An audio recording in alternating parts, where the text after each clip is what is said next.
هدف أيوب الكعبي، والمغرب دخلت توب 10 منتخبات على العالم. تعالوا خلونا نتكلم عن مباراة جنونية. وهدف البطولة أنا حسن من مباراة الافتتاح. شوط أول كان كئيب وغير مرضي للمغرب، وسفيان رحيم يضيع فيه بلنتي. شوط ثاني استفتح فيه الأهداف إبراهيم دياز، والكعبي سجل هدف جنوني. والمعلومية قد سجل نفس الهدف مع المغرب واحتفل نفس الاحتفالية. والله اللاعب ذا حريف، حطات هذه ما يحطها إلا لاعب صايع كورة. مع هدف جنوني، هدف ايكون مباراة. المغرب بعد فوز اليوم دخل توب 10، قال كرواتيا وخري وهوب على التوب 10. اجمل افتتاح، استمتعت جدا بمباراة اليوم واعتقد كلكم استمتعتوا. عموما لا تنسون راح نغطي افريقيا اول باول. فولو مهم جدا، ما بقى شيء على 200,000. حساباتي بالبايو دائما تواصلوا. تعالوا علمونا ايش رايكم بالكومنتات. سلام. جدعان ده اجمل هدف اتحسب من اولها. لام الكعبي ولا يوسف نصيري؟ الاول هجمه واخطر هجمه، لو كانت جت في بونو كان زمانهم متعادلين دلوقتي. اما منتخب المغرب الشوط الثاني غير منتخب المغرب الشوط الاول خالص. تخيل لو كان حكيمي موجود في الملعب بقى. دي حكايه بين اتنين كبار، باريس سان جيرمان وريال مدريد، مالناش دعوه. واحده لو سالت حد من جزر القمر كان متوقع ان النتيجه هتبقى 6-7، لكن الحمد لله خلصت 2. احتمال قبل الماتش الجاي يلاقي الكعبي يستلم افضل هدف في البطوله. منتخب المغرب ينتصر على جزر القمر بهدفين مقابل لا شيء. اول شيء الف مليون مبروك للجماهير المغربيه. ثاني شيء جزر القمر ما شاء الله لعبوا بشكل جيد، دافعوا طبعا مع عناصر جيده ولاعبين كويسين، وباذن الله يتاهل من هذه المجموعه برفقه منتخب المغرب. طبعا هذه اول مباراه في كاس افريقيا، والمباريات القادمه والايام القادمه ستكون شعله من نار. مباريات قويه، وغدا باذن الله نشاهد منتخب مصر، وباذن الله نتائج ايجابيه للمنتخبات العربية. وإلى اللقاء. أيوب الكعبي، أي هدف يا أيوب الكعبي، هدف افتتاح البطولة، هدف البطولة يا أيوب الكعبي. حسمت هدف البطولة أنت في الافتتاحية أمام جزر القمر، يضرب بالمقصية القاضية في مرمى جزر القمر. 2-0 للمنتخب المغربي. أي جمال. راجل ورسميا سفيان رحيم يطيح حلم المغاربة، ضيع بلنتي. هذا اللاعب تخلونه يلعب. بربي يسكت واستمتع باللوحة ذي من رسم الكعبي.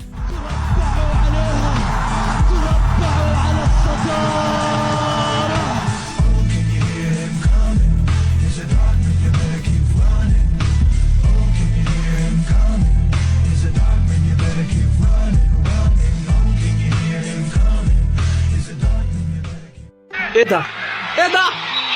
خلاص كده يا جدعان، خلاص ادوهم افريقيا وادوهم كاس العالم كمان، مش عايزينه. ده عندهم رونالدو يا عم. انا شايف بقى ان البطوله تتلغي خلاص، البطوله كده تتلغي. ألف مبروك الفوز منتخب المغرب وهذاك منتخب جزر القمر.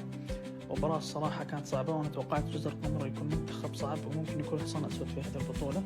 منتخب المغرب يقدم شوط أول سيء جدا، الشوط الثاني رجع مستوى المنتخب المغربي مو بالمستوى الكامل، لكن رجع جزء من المستوى، سجل هدفين واخذ المهم اللي هي 3 نقاط، والمستوى راح يتطور اكثر واكثر ما في البطوله. اكيد اهم مكتسب في هذه المباراه انه المنتخب المغربي رسميا صار تصنيفه العاشر وتخطى كرواتيا، دخل التوب 10 المنتخب المغربي كمنتخب عربي. هذا شيء حلو وجميل، فمبروك للمنتخب المغربي واهل المغرب.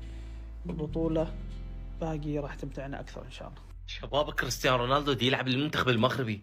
ايوب الكعبي شنو هاي المقصيه، شنو هالهدف الجميل، الهدف العام. باعوا المنتخب المغربي جاي ينقذ كرة القدم. اي نعم، لان تعرفون كرة القدم اختفت منها الاهداف الجميلة. المنتخب المغربي دي يحيي الاهداف الجميلة بكرة القدم. ما صار لنا 3 ايام على هدف اسامه الطنان اللي من نصف الملعب. هسه مقصيه ايوب الكعبي. لا المنتخب المغربي الصراحه يعني شو نقول احنا، الجمهور المغربي نيالكم على هيك لاعبين، يعني اهدافكم جميله. بعدنا ما تخطينا اسامه الطنان، هسه يجي مقصيه ايوب الكعبي. ايوب الكعبي اول لمسه سجل هدف مو طبيعي، اول لمسه يا اخوان، اول لمسه وسجل دبل على طول. وشوف المسافه اللي سجل فيها بمجرد، يعني اللاعب لما تجي الكوره يستلمها يعطيها استلام يشوف، لا على طول دبل. يعني صراحه اسوأ شيء صار انك دخلت رحيمي يا وليد من بدايه، يا وليد الركراكي من بدايه المفروض رحيمي ما يدخل. ولكن شفتوا هدف ايوب الكعبي. لا بقول لكم شغله اصدقكم، تدري ايوب الكعبي سجل على مدريد وسجل على برشلونه، فمعروف ايوب الكعبي معروف هو لازم يلعب اساسي. اتفرج على هدف ايوب الكعبي. بص بص بص،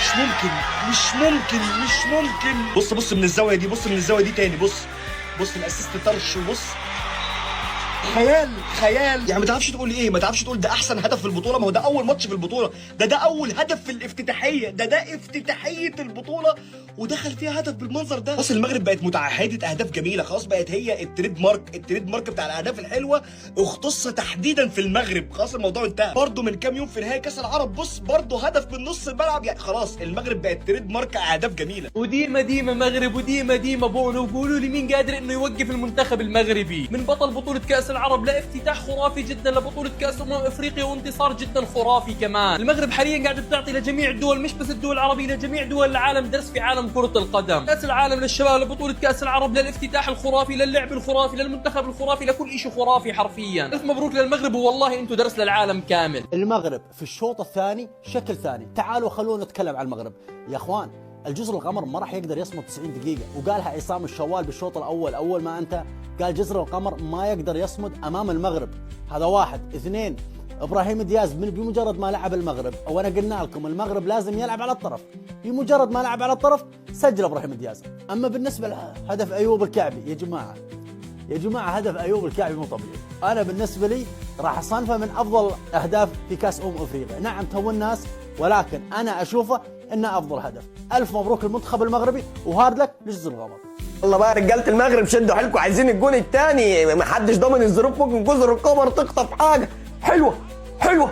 يا نهار أزرق إيه ده؟ مش ممكن. إيه الجون ده؟ إيه الجون العالمي ده؟ مين هو؟ أيوب الكعبي. ما عملهاش بالكعب، عملها باكورد. أيوب الكعبي اداها واحدة باكورد، ضيع خالص الكعب، فعل وضع الباكورد. أحسن هدف في البطولة إيه؟ ده جايزة بوشكاش هنا يابا. إيه الجون العالمي ده؟ بصراحة الواد بتاع جزر القمر شايل كنابل من أول الماتش، بس مش هيعرف يعمل حاجة مع دي. بيتفرج عليها زيه زينا، بيتفرج. وأقول لك على حاجة، هو تلاقيه من جواه بيسقف. أنا بقول لك هو تلاقيه قال له يا ابن اللعيبة عملتها ازاي دي؟ ده حارس جزر القمر قال له كده. الجون ده مش ممكن. ده منتخب المغرب ولا منتخب السيليساو؟ حد يفهمني. 2-0 للمغرب بعد ضياع ضربة جزاء سفيان رحيبي. كان لازم المغرب يكشر عن انيابه اكتر من كده. سيطرة طول الماتش والشوط الاولاني بدون اهداف، لكن المغرب بيترجم سيطرته الشوط الثاني بهدفين، منهم هدف عالمي. ده احسن هدف في البطوله. خلاص مش مشكله بقى، كل الاجوان اللي هتيجي في البطوله اللي جايه مفيش فيهم جون هيجي احسن من الجون ده. ما شاء الله. انا قلت لك راهن على المغرب هتكسب. مليون مبروك للشعب المغربي. عاجل ألف مبروك. مغرب التاريخ لن يرضى لن يكون في أول الفائزين في هذه البطولة. رسميا المغرب تكسب القمرين بهدف المبدع ديوز، سجل هدف خرافي. أيوب الكعبي حكاية مع الباكورد على طريقة رونالدو. يا أيوب لاعب هذا مبروك يا أخوان، دخل في مباراة أولمبياكوس سجل على الريال قبل أسبوعين، اليوم يسجل في مباراة ما ضد المغرب في الصدارة. ماذا يعني انتصار ويعني تأهل؟ سفيان رحيم يضيع بلنتي. خلاص يا أخي انت صرت مثل القايز، تضيع في المنتخب وتسجل مع العين هاتريك قدام الهلال. مش معقول يا اخي، المنتخب المغربي يبغى البطوله. اذا كنت مغربيا لا تنسى اللايك والفولو، تعطيني رايك وشدي ولدك علي. لو وصلت معنا لغايه هنا ما تنساش الاشتراك في القناه وتفعيل زر الجرس عشان يوصلك كل فيديوهات جديده مننا. والسلام. لا افريقي ولا اسيوي، ما شاء الله منتخب اوروبي، مواصفات منتخب اوروبي. المنتخب المغربي بهاي السيطره وهاي الهيمنه رايح على لقب افريقيا. ألف مبروك للمغاربة. كده وبس يتصاب أهم مدافع عندهم سايس في أول البطولة كده. وبينك هي كانت ضربة جزاء وهمية بس عشان إبراهيم زياد تبعنا. لو عايز عرضيات كعبي رايق ولعيب وسجل هدف، لو كان لعيب تاني أنا بيني وبينك يعني. بس المغاربة تتوعد في بداية البطولة بعد الفوز على جزر القمر، دي لسه البداية. على أرضهم وبين جمهورهم مرعبين. يخرب بيت الرعب يا رجل، يخرب بيت الرعب يا مغرب. بالتشكيل الأساسية المغرب قادم ليحقق أفريقيا. الحمد لله ما لعبنا مع المغرب بالمنتخب الاول. شو هذا الهدف وشو هذا ابراهيم دياز وشو هذا المغرب؟ والله رعب يا عالم يا ناس. منيح لعبنا معهم بالفريق الثالث يا حبيبي. الحمد لله الاردن ما لعبت مع الفريق الاول المغرب. مرعبين صراحه. هاي صراحه والله. يا كعبي يا مجنون، هدف البطولة حسم من الآن يا أخوان. كعبي حسم هدف البطولة. طبعا أنا أقول خلاص يعني هدف جميل، هدف تاريخي، هدف يا ناس والله ممتع. شكرا يا كعبي على الهدف التاريخي واللي يؤكد لك البطولة أفريقيا هالسنة ذي فيها حماس، فيها شغف، فيها متعة. أو باختصار كل المنتخبات عندهم أسماء، كل المنتخبات عندها إمكانيات. متأكد بإذن الله بنستمتع بالبطولة بشكل كامل. طبعا المنتخب المغربي فاز 2-0 على منتخب جزر القمر في افتتاح بطولة افريقيا. كل التوفيق للمنتخبات العربية والمنتخب المغربي، ومشيئة الله نشوفه في النهائي. مشيئة الواحد احد ويكون البطل عربي مشيئة الله. من اولها كده يا مغاربه. طب يعني منتخب مصر الصراحه بقالنا كتير ما كسبناش البطوله، بس ولا حتى المره دي يعني مش طبيعي. قبل ما البطوله تبدا وهي حاجه مش ذكاء وعلى فكره قدام منتخب محترم جدا وكان عامل ماتش محترم جدا. ضغط، دفاع، هجوم، تنظيم، كل حاجه. بسم الله ما شاء الله، بدايه ولا اروع. شباب كريستيانو رونالدو دي يلعب للمنتخب المغربي. ايوب الكعبي شنو هالمقصيه، شنو هالهدف الجميل، الهدف العام. باعوا المنتخب المغربي جاي ينقذ كرة القدم. اي نعم، لان تعرفون كرة القدم اختفت منها الاهداف الجميلة. المنتخب المغربي دي يحيي الاهداف الجميلة بكرة القدم. ما صار لنا 3 ايام على هدف اسامة الطنان اللي من نصف الملعب. هسه مقصية ايوب الكعبي. لا المنتخب المغربي الصراحة يعني شو نقول احنا، الجمهور المغربي نيالكم على هيك لاعبين.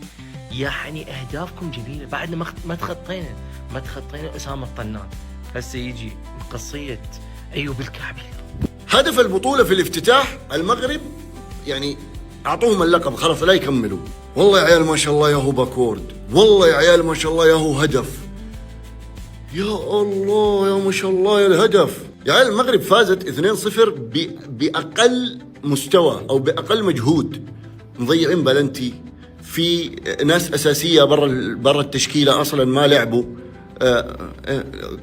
كيف طيب ليش؟ طب انتوا أقوياء كذا لدي درجة؟ ما شاء الله تبارك الله يا أخي.